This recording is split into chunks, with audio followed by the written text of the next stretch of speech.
Hello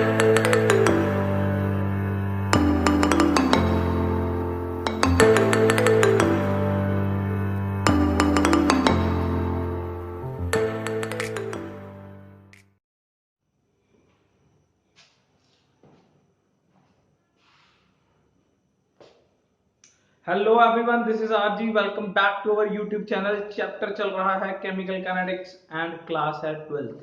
fine, lecture number 3 पे पहुंच चुके हैं। 2 लेक्चर हो चुके हैं।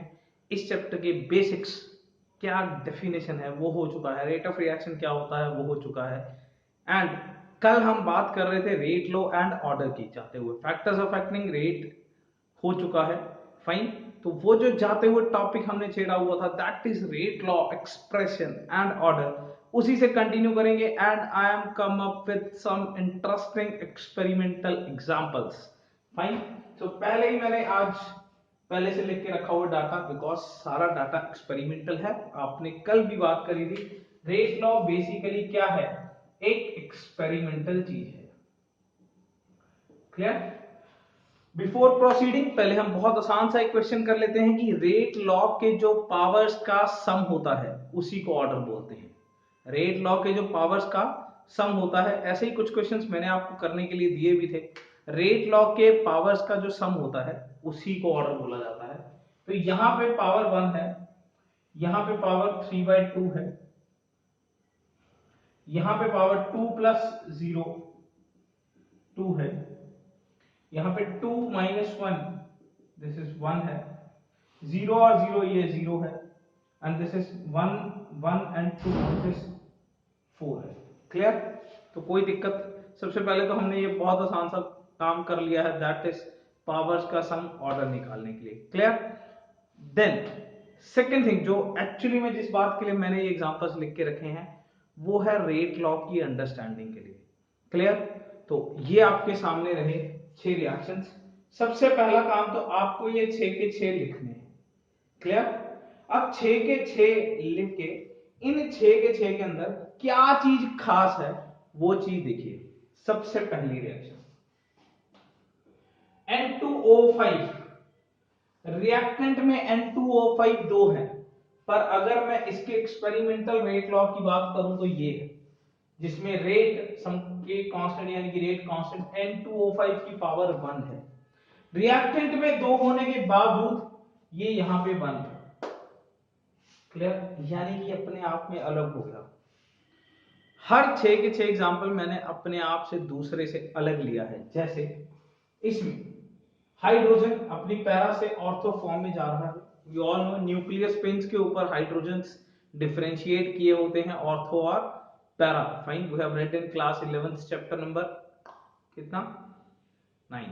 फाइन, सो बेसिकली उसके अंदर हम ये बात पढ़ते हैं कि हाइड्रोजन दो किस्म के होते हैं, ऑर्थो पैरा। खैर यहां पे ये बताया गया कि अगर पैरा से ऑर्थो कन्वर्जन होना है तो उसका जो रेट लॉ है एक्सपेरिमेंटली हाइड्रोजन की पैरा फॉर्म की पावर 3/2 के ऊपर डिपेंड कर रहा है। यहां तक तो ठीक था। ये क्या आ गया? फ्रैक्शनल। आपको याद होगा कल हमने ये एक बात पढ़ी भी थी, that order can be fractional.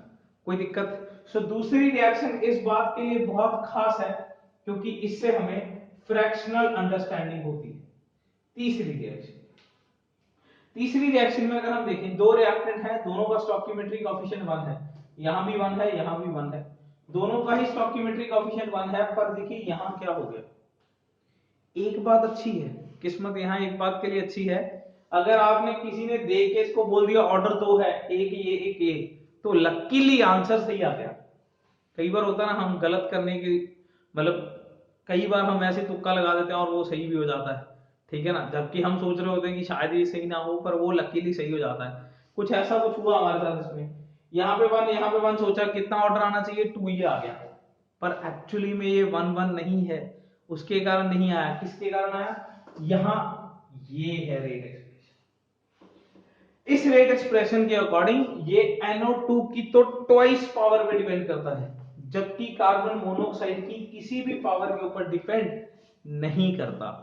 यानी कि ये जो थर्ड नंबर इक्वेशन है ये independent to the concentration of carbon monoxide है। फाइन, क्या आप जीरो का मतलब समझ रहे हैं? Independent of concentration of carbon monoxide. Independent का मतलब ये हुआ कि इसको इससे घंटा फर्क नहीं पड़ रहा। आप इसकी कंसंट्रेशन को चाहे बढ़ा दीजिए चाहे घटा दीजिए, जितना रेट रिएक्शन का रहने वाला है उतना ही रहेगा। कार्बन मोनोऑक्साइड से इंडिपेंडेंट आने का मतलब है आप इसकी कंसंट्रेशन को चाहे बढ़ा दो चाहे घटा दो, आपका रेट जितना आने वाला है उतना ही आएगा। क्लियर? कोई दिक्कत? तो ये बेसिकली बन गया है NO2 की पावर 2। इसके ऊपर डिपेंडेंसी रहेगी, इसके ऊपर ट्वाइस डिपेंडेंसी रहेगी, जबकि इसके ऊपर कोई भी डिपेंडेंसी नहीं होगी। Is that clear? Next reaction number 4। तो तीनों से क्या इससे अलग है कि ये 2 लिखा होने के कारण 1 है, ये फ्रैक्शनल है, ये इंडिपेंडेंट चीज समझा रहा है। चौथी चीज, फोर्थ जो चीज समझा रहा है वो देखिए यहां, ये देखिए नेगेटिव। कल मैंने आपको नोट लिखवा के दिखाया था, बड़ी स्पेशल एग्जांपल है ये, बहुत ही ज्यादा स्पेशल है, स्टार मार्क करेंगे इस एग्जांपल को। फाइन, क्या स्पेशल है? इसमें जो हमारा रेट लॉ है वो किसी ना किसी पर्टिकुलर चीज के बिहाफ पे क्या आ रहा है? नेगेटिव। पर एक बात और ध्यान देने वाली है, ओवरऑल नेगेटिव नहीं आ रहा। ओवरऑल यहाँ पे देखिए 2 - 1, यहाँ पे 1 ही आ रहा है। ओवरऑल ये पॉजिटिव ही है। ओवरऑल तो वैसे भी कभी नेगेटिव नहीं आ सकता, ओवरऑल तो पॉजिटिव ही रहने वाला है। पर ये जो एग्जांपल नंबर 4 है ये किस बात के लिए खास है कि किसी एक रेजेंट के लिए, किसी एक रेजेंट के लिए ये नेगेटिव आ गया। दूसरी बात इसमें, इस पर्टिकुलर रिएक्शन में खास क्या है, ये रिएक्टेंट है, ये भी रिएक्टेंट है, ये भी लकीली रिएक्टेंट ही लिखे हुए, खैर ये तो सीयू तो नहीं भी मेंशन करेंगे तो चलेगा। CO3 भी रिएक्ट और ये O3 भी रिएक्टेंट है। ये प्रोडक्ट याद है कल मैंने आपको रेट लॉ एक्सप्रेशन में बोला था, कई बार बच्चे बोलते हैं सर प्रोडक्ट में थोड़ी लिखा जाता है। अरे लिखा जाता है भाई, थोड़ा और किताबें खोलिए, सब लिखा जाता है। अगर हमने बोला है तो कुछ ना कुछ तो निकलेगा ना। मैंने बोला था किसी ना किसी रिएक्शन में प्रोडक्ट में भी रेट लॉ लिखा जाता है। ये रिएक्शन एक नहीं 2 स्टार मार्क वाली होगी। क्या? इस रिएक्शन ने ही हमें नेगेटिव ऑर्डर के बारे में बताया with respect to any species, and इसी रिएक्शन ने हमें प्रोडक्ट को रेट लॉ में लिखना सिखाया। तो ये रिएक्शन एक नहीं ट्वाइस इंपॉर्टेंट हो गई है। क्लियर? तो ये हो जाएगी, इसका पूरा ध्यान रखिएगा। 5th नंबर रिएक्शन हमारे पास H2 + Cl2 becomes 2HCl। ये किस बात के लिए खास है? क्योंकि इसका ऑर्डर ही 0 है, ओवरऑल ऑर्डर 0 है, यानी कि कंसंट्रेशन ऑफ रिएक्टेंट से पूरी रिएक्शन को घंटा फर्क नहीं पड़ रहा। कितनी मर्जी कंसंट्रेशन हो, इससे कोई फर्क नहीं पड़ रहा। आप ये ज्यादा ले लो कम ले लो, ये ज्यादा ले लो ये कम ले लो, HCl का प्रोडक्शन सिर्फ और सिर्फ रेट कांस्टेंट के ऊपर डिपेंड करने वाला है, ये चीजों के ऊपर डिपेंड नहीं करेगा। ओवरऑल 0 होने के कारण ये ऊपर वाली चारों से अलग है। क्लियर? कोई भी दिक्कत? And reaction number 6, last but not the least, इनमें देखिए 5 1 6 कितने लोग हैं? 12। आपको याद है कल हमने एक बात करी थी कि एक पर्टिकुलर रिएक्टेंट को प्रोडक्ट में कन्वर्ट करने के लिए उनके बीच में एक इफेक्टिव कोलिजन होना बहुत जरूरी है। क्या तुम्हें लगता है कि 12 लोग अलग अलग डायरेक्शन में आएंगे और एक साथ एक ही जगह पे बहुत इफेक्टिवली कोलाइड करेंगे? क्या मतलब 400 साल पुराना कोई युद्ध थोड़ी है, 4 सदियां पुराना कोई युद्ध थोड़ी है कि भाई इतना आप परफेक्टली मतलब क्लैश करके दिखा दोगे। Obviously this is not possible for 12 molecules colliding at a single time.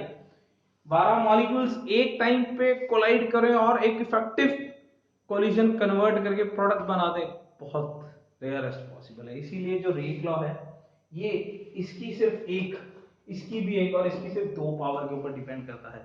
ये जो 6 नंबर एग्जांपल है ये मैंने इसलिए बताई है कि देखो ऐसे कॉम्प्लेक्स रिएक्शंस एक्चुअली में बहुत सिंपल रिएक्शन से मिलके बने हुए होते हैं। फाइन, एंड ये जो रेट लॉ है ये टोटली एक्सपेरिमेंटल है। 6 के 6 एग्जांपल अपने आप में काफी एक दूसरे से अलग हैं, एंड हर एक एग्जांपल में मैं सिर्फ यही बताना चाहता था कि रेट लॉ टोटली एक्सपेरिमेंटल चीज है। एंड अगर रेट लॉ टोटली एक्सपेरिमेंटल चीज है, इसका मतलब ऑर्डर कभी रिएक्शन देख के नहीं बताना है। फायदा हो जाता है कभी कभी, यहां जैसे हो गया था, यहाँ 2 बोला तो 2 आ गया, फायदा कभी कभी हो जाता है, पर मोस्ट ऑफ द केसेस में ऑर्डर देख के नहीं आएगा। क्लियर? इसलिए ऑर्डर हमें हमेशा इससे निकालना है, एंड ये हमेशा एक एक्सपेरिमेंटल चीज है। तो ये बात बताता है कि ऑर्डर भी हमेशा एक एक्सपेरिमेंटल चीज ही आएगा। कोई दिक्कत? So that is the explanation, जहां पे हमने कल अपना topic rate law and order छोड़ा था। टॉपिक अभी खत्म नहीं हुआ, इसको थोड़ा सा और डीप और फिर थोड़ा सा और डीप लेके जाएंगे। इस टॉपिक को बहुत कोर लेवल तक समझना जरूरी है। Let's move to the units of rate constant. इस के यूनिट की बात करते हैं कि क्या क्या फर्क पड़ता है और उससे क्या क्या फायदा होता है। Let's have it.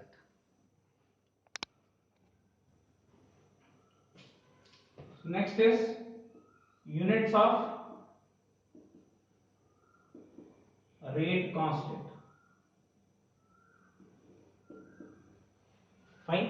अगर हम बात करें रेट कांस्टेंट की इक्वेशन की, तो ये हमारे पास कुछ इस तरीके से है। Rate is equal to k concentration की पावर है।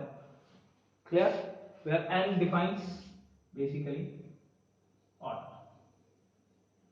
क्लियर? कुछ इस तरीके से हमारे पास इक्वेशन है। अगर हम इन सब के यूनिट्स बनाएं, देखो बड़ा सिंपल सा फंडा है। रेट के यूनिट क्या है? मोल पर लीटर पर सेकेंड। ये रेट का यूनिट है। फाइन। मोल पर लीटर पर सेकेंड, क्योंकि मोलैरिटी पर सेकेंड कितना कंसंट्रेशन चेंज आया विद रिस्पेक्ट टू टाइम, यही तो है रेट। फाइन। ये क्या होता है? Change in concentration with respect to time. तो ये मोल पर लीटर पर सेकेंड आ गया है। के हमें निकालने हैं, एंड ये क्या आएगा? मोल पर लीटर की पावर ऑर्डर, बेसिकली एन से डिफाइन हो जाएगा। कोई दिक्कत? तो अल्टीमेटली यूनिट्स ऑफ के क्या आ गए? मोल पर लीटर सेकेंड, मोल की पावर एन, लीटर की पावर। कोई दिक्कत? क्योंकि अगर हम इसे यहां पे नीचे लेके जाएंगे तो ये मोल पर लीटर की पावर एन बन जाएगा। मैं इसे चाहे सॉल्व करके दिखा देता हूं, ये देख लीजिए। मोल पर लीटर की पावर एन, ये अगर नीचे चला गया तो अगले में सॉल्व कर लेते हैं। This is mole litre second, mole की पावर एन, लीटर की पावर एन। क्लियर? एंड अगर हम इसे सॉल्व करें, यूनिट्स ऑफ के, तो ये बेसिकली बन जाएगा मोल की power 1 minus n upon litre की पावर 1 माइनस एन सेकेंड। ये फाइनल आ गया है। आप इसको किसी भी फॉर्म में लिख सकते हैं, कोई दिक्कत वाली बात नहीं है। जैसे this can also be written as, अगर मैं एक और बना लूं तो, so units can also be written as, इसी को और तरीके से लिख के दिखा रहा हूं। फाइन। तो ये बन सकता है litre to power n minus one upon second, mole की power n minus one. K units क्या है? लीटर की power n minus one upon second, mole की पावर n माइनस वन। कोई दिक्कत? एंड यहां पे क्या है? मोल की पावर 1 माइनस एन, एक की बात है। ये दोनों one is the same thing है, इसमें कंफ्यूज होने वाली कोई भी बात नहीं है। The simplest thing which I want to make you understand is, ये जो यूनिट्स ऑफ के हैं, ये जो के यूनिट्स हैं, ये इस बात के ऊपर डिपेंड करते हैं कि ऑर्डर कौन सा है। फाइन। ये डेफिनेटली इस बात के ऊपर डिपेंड करते हैं कि ऑर्डर कौन सा है। फाइन। सॉल्व करके देखते हैं। For zero order, fine, for zero order. Zero order मतलब यहां पे n की वैल्यू क्या है? जीरो है।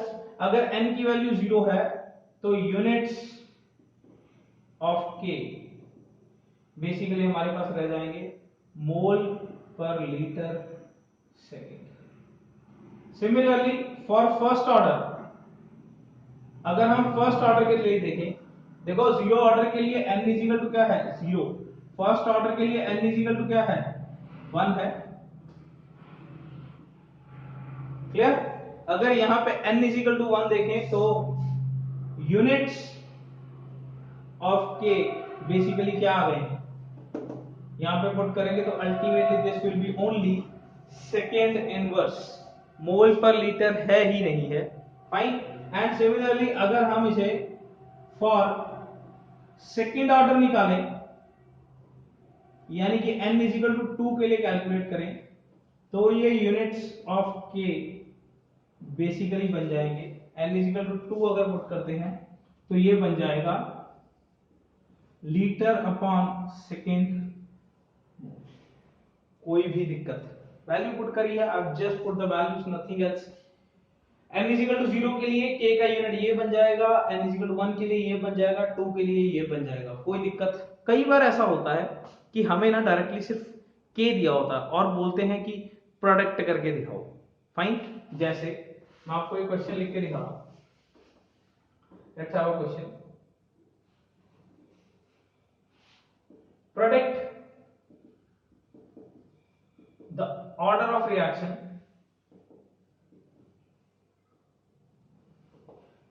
having a rate constant is equal to 2 into 10 raised to power 5 liter second inverse mole inverse. हमें एक क्वेश्चन दिया है जिसमें हमें ऑर्डर ऑफ द रिएक्शन निकालना है एंड हमें रेट कांस्टेंट दिया है कितना 2 इंटू 10 रेस्ट पावर 5। क्या एक्चुअली में ये टर्म हमारे काम की नहीं है, हमारे काम की है ये चीज, लीटर पर सेकेंड इनवर्स मोल इनवर्स। चाहे तो यहां किसी के साथ कंपेयर कर लो, चाहे फिर थोड़े से याद रख लेना। वैसे हमेशा मैं क्या करता हूं, मैंने सिर्फ एक छोटी सी बात याद रखी हुई है कि ये फॉर्मूला होता है लीटर टू पावर n-1। मैंने क्या याद करा हुआ है, वैसे तो ये आंसर आ गया डायरेक्टली क्योंकि आपने ये सॉल्व कर रखा है। ये किसके यूनिट्स हैं, सेकेंड ऑर्डर के। तो चाहे तो यहां से कंपेयर करके बता दो, वरना मैंने जो छोटी सी चीज याद करी है, मैंने सिर्फ ऊपर वाला याद रखा हुआ है लीटर की पावर n-1। एंड यहां मैं देख लेता हूं क्या है, यहां लीटर की पावर 1 है, तो यहां से n-1 1 आ गया और n कितना आ गया, डन। ये भी सही है। फाइन। देख लीजिए क्या करता हूं मैं, हमेशा मैंने सिर्फ ये याद रखा हुआ कि लीटर की पावर n-1 होता है ऊपर। क्लियर? एंड फिर मैं यहां पे देख लेता हूं लीटर क्या है, यहां लीटर है 1, क्योंकि कुछ ना लिखा होना मतलब 1 है। लीटर की पावर n-1 को लीटर की पावर 1 के साथ इक्वल कर दिया, n-1 1 आ गया तो n2 आ गया, कोई दिक्कत। This is the technique how I solve units of rate constants question, कोई दिक्कत। क्लियर? सो ये हमारे पास हो गया है रेट कांस्टेंट के यूनिट्स। अल्टीमेटली इसमें सबसे ज्यादा इंपॉर्टेंट ये है क्योंकि इसमें कोई मोल पर लीटर नहीं है, ज्यादातर आपको यही देखने को मिलेगा। क्लियर? एंड देन ये क्वेश्चन अपने आप में काफी खास है क्योंकि इस पर्टिकुलर चैप्टर में ऑर्डर निकालने का क्वेश्चन बहुत ही आम होगा एंड ये उसमें सबसे बढ़िया टेक्निक निकल के आती है। क्लियर? तो ऑर्डर निकालने में जरूरी नहीं है यार कहीं, ये तो बहुत आसान हो गया, थोड़ा सा और कॉम्प्लेक्स लैंग्वेज में भी क्वेश्चन आता है। जैसे मैं एक काफी जबरदस्त लेवल का क्वेश्चन बना के लाया हूं ऑर्डर के लिए, let's have it. Fine.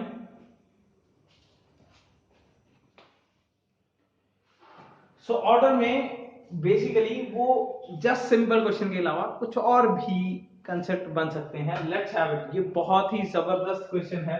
The rate of a certain reaction depends upon concentration according to the equation this. Fine. मैं यार इसको क्वेश्चन अच्छा इसकी लैंग्वेज के कारण मानता हूं। फाइन। ये बेसिकली हमें जो रेट ऑफ रिएक्शन दिया ना, डायरेक्टली ना देके कुछ इक्वेशन फॉर्म में दे दिया है, ठीक है ना। अदरवाइज हमारे पास क्या होता है कुछ इस तरीके से, like minus D C by D T K C की पावर n, ऐसा कुछ होता ना। पर ऐसा कुछ ना देके इसने हमें minus D C by D t is equal to कुछ k1 constant upon into c upon 1 plus k2 constant into c। And यहाँ क्वेश्चन का लैंग्वेज भी काफी अलग है। What will be the order of the reaction? Order of the reaction क्या होगा अगर कंसंट्रेशन बहुत ज्यादा हाई है एंड बहुत ही ज्यादा लो है। क्लियर? तो क्वेश्चन अपनी रिप्रेजेंटेशन के कारण काफी अच्छा बन जाता है। तो ए पे देखेंगे, जब सी यानी कि कंसंट्रेशन वेरी वेरी हाई है। Fine, concentration very very high का मतलब है यार ये चीज काफी ज्यादा है, तो minus D C by D t K1C 1 plus K2C। देखो यहां फर्क सिर्फ इसको पढ़ने वाला है। देखो ये तो ऐसे ही रहने वाला है, जब C ज्यादा है तो ठीक है ज्यादा है, पर अगर ये C ज्यादा है तो ये टर्म काफी ज्यादा हो जाएगा। ये टर्म काफी ज्यादा होने के कारण एक्चुअली में ये टर्म क्या हो जाएगा, नेग्लिजिबल। क्लियर? अगर ये टर्म नेग्लिजिबल हो जाएगा तो minus D C by D t किसके इक्वल आ जाएगा, K1C अपॉन K2C, क्योंकि अगर ये नेग्लिजिबल है तो ये सिर्फ K2C रह गया। अब ये तो इधर हमारे पास क्या आ गया, रेट, एंड ये C के साथ कट के ये हमारे पास क्या बच गया, K1 अपॉन K2, यानी कि ये बच गया सिर्फ कांस्टेंट। अगर सिर्फ कांस्टेंट बचा है यानी कि यार रेट हमारे पास क्या है, सम कांस्टेंट इनटू कंसंट्रेशन की पावर 0। इसका मतलब इसके अकॉर्डिंग आंसर क्या है, 0 ऑर्डर है। Is that thing clear? थोड़ा ध्यान दीजिए, हमारे पास ये इक्वेशन दी हुई थी minus D C by D t. Concentration अगर बहुत हाई है तो 1 प्लस K2C में 1 नेग्लिजिबल हो जाएगा। भाई अगर जो चीज ज्यादा है, ये वाली चीज जो है वो काफी ज्यादा है, तो ये जो चीज है वो नेग्लिजिबल हो जाएगी। अगर ये गई तो K1C अपॉन K2C बच गया, C के साथ कट गया, K1 अपॉन K2, यानी कि सिर्फ कांस्टेंट बच गया है। सिर्फ कांस्टेंट यानी कि कंसंट्रेशन की पावर 0, एंड पावर ही तो ऑर्डर है, पावर ही तो ऑर्डर है, तो यहां पे हमारे पास आंसर क्या आ गया है, 0। कोई दिक्कत? क्लियर? अब बात करते हैं जब ये वेरी वेरी लो है। फाइन, यानी कि कंसंट्रेशन हमारे पास बहुत कम है, तो we need to erase this. तो जब कंसंट्रेशन काफी लो है यानी कि बी पार्ट, कंसंट्रेशन काफी ज्यादा लो है, तो minus D C by D t is equal to K1C upon 1 plus K2C। देखो इसको कोई फर्क नहीं पड़ रहा, जब ये किसी के साथ कंपेयर ही नहीं हो रहा तो क्यों फर्क पड़ेगा, फर्क इसे पड़ेगा जब ये टर्म काफी ज्यादा छोटी है, वेरी वेरी स्मॉल है, तो ये टर्म नेग्लिजिबल है। जब बोल ही दिया ना कंसंट्रेशन बहुत कम है, बस बहुत कम का मतलब हमें नेग्लिजिबल लेना है। ये टर्म हो गई negligible, ultimately we are left with minus D C by D t K1C upon ये बच गया 1, ultimately rate is equal to K1C। यानी कि अगर मैं इसको फॉर्मल लैंग्वेज में बनाऊं तो rate is equal to constant concentration की पावर 1 बच गया, क्योंकि C की पावर 1 बच गया, यानी कि इसके अकॉर्डिंग हमारा आंसर जो है वो है फर्स्ट ऑर्डर काइनेटिक्स। कोई भी दिक्कत? क्लियर? देखिए बड़ा सिंपल था, वो इक्वेशन ले ली, C वेरी वेरी लो था, तो जो कंपैरेबल में C टर्म है उसे हमने नेग्लिजिबल ले लिया, बाकी का जब हमने बनाया तो कंसंट्रेशन की एक टर्म बच गई। एक टर्म मतलब एक पावर मतलब ऑर्डर 1। कोई भी दिक्कत? तो ये क्वेश्चन अपनी रिप्रेजेंटेशन के कारण काफी जबरदस्त था। लेट्स मूव टू द ऐसे ही एक और क्वेश्चन, ऑर्डर के बिहाफ पे कैसे हमें अलग अलग टाइप के क्वेश्चन आ सकते हैं, लेट्स हैव इट, और उससे रेट को क्या फर्क पड़ता है, इसी के ऊपर और क्वेश्चन करके देखते हैं। देखिए सो नेक्स्ट है, for a second order reaction, for a second order reaction X2Y, what will be the effect to the rate of formation of Y if the concentration of X is taken thrice. Fine. So ये हमारे पास question है, x to y एक chemical change हो रहा है, अगर हम x की कंसंट्रेशन को थ्राइस ले लेते हैं तो rate of formation of y को कोई फर्क पड़ेगा या नहीं पड़ेगा? अगर पड़ेगा तो कितना फर्क पड़ेगा? So what will be the effect to the rate of formation of y? देखो y के फॉर्मेशन के ऊपर बताना है, x 3 गुना लिया है। क्लियर? कोई भी दिक्कत? एंड केमिकल काइनेटिक्स चैप्टर में एक चीज जो सबसे ज्यादा ध्यान देने वाली होती है वो है रिएक्शन में ऑर्डर पढ़ना। फाइन। रिएक्शन में आपको ऑर्डर जरूर पढ़ना है कि कौन सा दिया हुआ है। एज यहां पे एक ही reactant and second order kinetics लिखा हुआ है, तो हमेशा ना जनरली ऐसे क्वेश्चन में ये कर लिया जाता है, इज लाइक कंसंट्रेशन की पावर। फाइन। यानी कि इस पर्टिकुलर क्वेश्चन में हम कह सकते हैं रेट जो है वो k x की पावर 2, x की जितनी कंसंट्रेशन होगी उसकी पावर 2 है। कोई दिक्कत? अब एज वी नो कि x की कंसंट्रेशन क्या कर दी गई है, थ्राइस ले ली गई है। फाइन। यानी कि नाउ कंसंट्रेशन ऑफ x जो है वो बेसिकली क्या है, 3 टाइम्स द इनिशियल कंसंट्रेशन, जो पहले से 3 गुना ले ली गई है। इसका मतलब अल्टीमेटली नाउ जो रेट है वो हमारे पास क्या आ जाएगा, न्यू रेट हमारे पास क्या आ जाएगा, 3x का स्क्वायर अल्टीमेटली 9kx स्क्वायर। यानी कि ये हमारा पहले का रेट था। फाइन। इसको मैं r1 लिख लेता हूं, तो ये मेरे पास 9r1 आ जाएगा। तो नया जो r है, नया जो रेट है वो पिछले वाले रेट से 9 गुना ज्यादा है। क्लियर? कोई दिक्कत? कैसे किया हमने? देखो रेट हमने पहले का कंसंट्रेशन x ले लिया है, बट अब का जो कंसंट्रेशन है वो बेसिकली क्या है, न्यू कंसंट्रेशन क्या है हमारे पास 3x है, ये हमने साइड पे लिख के रख लिया है। अल्टीमेटली ये इसको इंडिकेट कर रहा है। नाउ जो हमारे पास नई कंसंट्रेशन है वो 3x है, क्योंकि concentration has been done thrice. ठीक है ना? अगर ये 3x है तो 3x का स्क्वायर 9, kx स्क्वायर हमारे पास जो था वो पिछले वाला रेट था, वहां से हमारे पास अब का जो रेट आ गया है वो अल्टीमेटली 9 इंटू फर्स्ट रेट आ गया है। कोई दिक्कत? सो एक क्वेश्चन आपके लिए है, यानी कि अगर हम यहाँ पे सेकेंड की बजाय फर्स्ट ऑर्डर काइनेटिक्स ले लेते हैं एंड यहाँ थ्राइस की बजाय इसे 4 टाइम्स कर देते हैं, तो आपको इस पर्टिकुलर क्वेश्चन का आंसर क्या आएगा कमेंट सेक्शन में लिखना है। यानी कि for a first order reaction x to y, rate of formation of y को क्या फर्क पड़ेगा अगर x 4 टाइम्स ले लिया गया है। फाइन। कोई दिक्कत? Right down in the comment section. Clear? So आज के बेसिकली इस लेक्चर में हमने रेट लॉ एक्सप्रेशन और ऑर्डर के काफी डीप लेवल डायनामिक्स को समझा। फाइन। कि ये किस तरीके से इनके न्यूमेरिकल्स आते हैं, किस तरीके से अलग अलग रिएक्शन में ये टोटली एक्सपेरिमेंटल ही दिखाए जाते हैं, थ्योरेटिकली इनको नहीं किया जा सकता। अपने अगले लेक्चर में we will start the integrated rate law equations. इन हर ऑर्डर काइनेटिक रिएक्शन के लिए इनका एक इंटीग्रेटेड रेट इक्वेशन है। The next lecture will solve from that, will start from that. Till then पढ़ते रहिए। Thank you so much. Best of luck.